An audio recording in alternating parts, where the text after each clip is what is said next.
Hi friends, welcome back to my YouTube channel. ನಾನು ನೋಡ್ರಿ ಇವತ್ತು ಏನು ಮಾಡ್ತಾ ಇದ್ದೀನಿ ಅಂತಂದರೆ ಗಜ್ಜರಿ ಮತ್ತು ಮೆಂತ್ಯ ಸೊಪ್ಪನ್ನು ಹಾಕಿ ಪಲ್ಯ ಮಾಡೋದು ಹೆಂಗಂತ ಹೇಳ್ತೀನಿ ಬನ್ನಿ.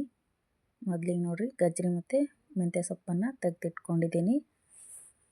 ಅದನ್ನು ಮೊದಲಿಗೆ ಮೆಂತ್ಯ ಸೊಪ್ಪನ್ನು ಎಲೆ ಎಲೆಯಾಗಿ ಬಿಡಿಸ್ಕೊಂಡು ಇಟ್ಕೋಬೇಕು. ನೋಡಿರಿ ಯಾವ ಥರ ಅಂತ ತೋರಿಸ್ತಿದ್ದೀನಿ ನೋಡಿ. ಈ ಥರ ಎಲೆ ಎಲೆಯಾಗಿ ಬಿಡಿಸ್ಕೊಂಡು ಇಟ್ಕೋಬೇಕು ನೋಡಿ. ಈ ಥರ ಬಿಡಿಸ್ಕೊಂಡು ಇಟ್ಕೊಂಡಾದಮೇಲೆ ಈಗ ಗಜ್ಜರಿಯನ್ನು ನಾನು ಹೆರಚುವಂಥ ಸಾಚವನ್ನು ತಗೊಂಡು ಹೆರಚ್ತಾ ಇದ್ದೀನಿ ನೋಡಿ. ಈ ಥರ ಸಣ್ಣ ಬೇಕಂದರೆ ಸಣ್ಣ ಹೆರ್ಚ್ಕೊಳ್ಳಿ, ಇಲ್ಲ ಸ್ವಲ್ಪ ದಮ್ಮ ಇದ್ದರೆ ದಮ್ಮ. ನಾನೊಂದು ಸ್ವಲ್ಪ ಮೀಡಿಯಮ್ ಸೈಜಲ್ಲಿ ಹೆರ್ಚ್ಕೊಳ್ತಾ ಇದ್ದೀನಿ ನೋಡಿ. ಯಾವ ಥರ ಅಂತ ತೋರಿಸ್ತಿದ್ದೀನಿ. ಈ ಥರ ಹೆರ್ಚ್ಕೊಂಡು ಇಟ್ಕೋಬೇಕು. ಈ ಥರ ಹೆಚ್ಕೊಂಡು ಇಟ್ಕೊಂಡಾದಮೇಲೆ ನೋಡಿ, ಈ ಥರ ಮೀಡಿಯಮ್ ಸೈಜಲ್ಲಿ ಹೆರ್ಚ್ಕೊಂಡು ಇಟ್ಕೊಂಡಿದ್ದೀನಿ. ಅದಾದಮೇಲೆ ಮೆಂತ್ಯ ಸೊಪ್ಪನ್ನು ನಾನು ಈಗ ಸಣ್ಣದಾಗಿ ಕಟ್ ಮಾಡಿ ಇಟ್ಕೋತಿದ್ದೀನಿ ನೋಡಿ.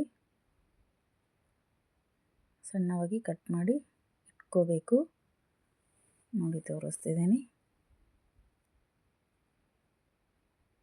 ಈ ಥರ ಎಲ್ಲವನ್ನು ಕಟ್ ಮಾಡಿ ಇಟ್ಕೊಳ್ಳಿ. ಅದಾದಮೇಲೆ ನಾನು ಇದಕ್ಕೆ ಖಾರ ಪುಡಿಯನ್ನು ಬಳಸ್ತಾ ಇಲ್ಲ, ಹಸಿಮೆಣಸಿನ್ಕಾಯಿ ಬಳಸ್ತಾ ಇದ್ದೀನಿ. ಯಾಕಂದರೆ ಟೇಸ್ಟು ಚೆನ್ನಾಗಿ ಬರುತ್ತೆ ನೋಡಿ. ಈ ಥರ ಸಣ್ಣ ಕುಟ್ಟಿ ಇಟ್ಕೊಂಡಿದ್ದೀನಿ.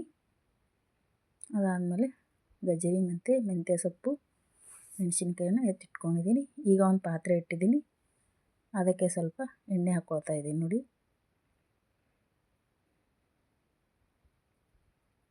ಎಣ್ಣೆ ಹಾಕ್ಕೊಂಡಾದ್ಮೇಲೆ ಅದಕ್ಕೆ ಜೀರಿಗೆ ಸಾಸಿವೆಯನ್ನು ಹಾಕ್ಕೊಳ್ತಿದ್ದೀನಿ ನೋಡಿ. ಜೀರಿಗೆ ಸಾಸಿವೆ ಹಾಕ್ಕೊಂಡಾದ್ಮೇಲೆ ಮೆಂತ್ಯ ಸೊಪ್ಪನ್ನು ಚೆನ್ನಾಗಿ ತೊಳೆದು ಇಟ್ಕೊಂಡಿದ್ದೀನಿ, ಅದನ್ನು ಹಾಕ್ತಾಯಿದ್ದೀನಿ ನೋಡಿ.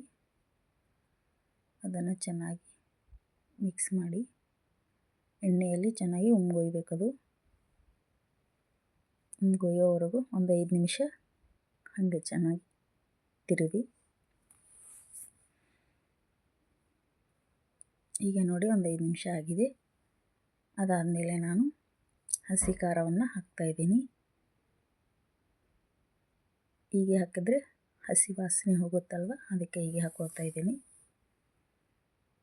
ನೋಡಿ. ಇದನ್ನು 1 ನಿಮಿಷ ರೋಸ್ಟ್ ಮಾಡಿಕೊಂಡು ಈಗ ಗಜ್ಜರಿಯನ್ನು ಹಾಕ್ಕೊಳ್ತಾ ಇದ್ದೀನಿ ನೋಡಿ. ಹೆರಚಿರುವಂತಹ ಗಜ್ಜರಿ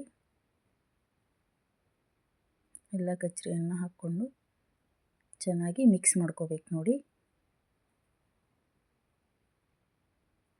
ಈ ಥರ ಮಿಕ್ಸ್ ಮಾಡ್ಕೊಳ್ಳಿ. ಇದನ್ನು ಈಗ 5 ನಿಮಿಷ ಇಲ್ಲ 10 ನಿಮಿಷ ಚೆನ್ನಾಗಿ ಸಣ್ಣ ಉರಿಯಲ್ಲಿ ಬೇಯಿಸಿ ನೋಡಿ. ಈ ಥರ ಸಣ್ಣ ಉರಿಯಲ್ಲಿ ಬೆಂದರೆ ಚೆನ್ನಾಗಾಗುತ್ತೆ ಪಲ್ಯ. ಈಗ ನೋಡಿ, ನಾನು ರುಚಿಗೆ ತಕ್ಕಷ್ಟು ಉಪ್ಪನ್ನು ಹಾಕ್ಕೊಳ್ತಾ ಇದ್ದೀನಿ. ಮೊದಲಿಗೆ ಹಾಕ್ಕೊಂಡಿಲ್ಲ, ಈಗ ಹಾಕ್ಕೊಳ್ತಾ ಇದ್ದೀನಿ ನೋಡಿ.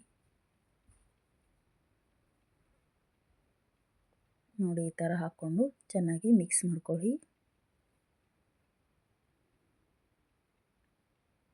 ಮಿಕ್ಸ್ ಮಾಡ್ಕೊಂಡಾದ್ಮೇಲೆ ನೋಡಿ, ಈ ಥರ ಆಗಿದೆ ಗಜ್ಜರಿ ಪಲ್ಯ. ಸೂಪರ್ ಆಗಿದೆ, ಟ್ರೈ ಮಾಡಿ ನೋಡಿ.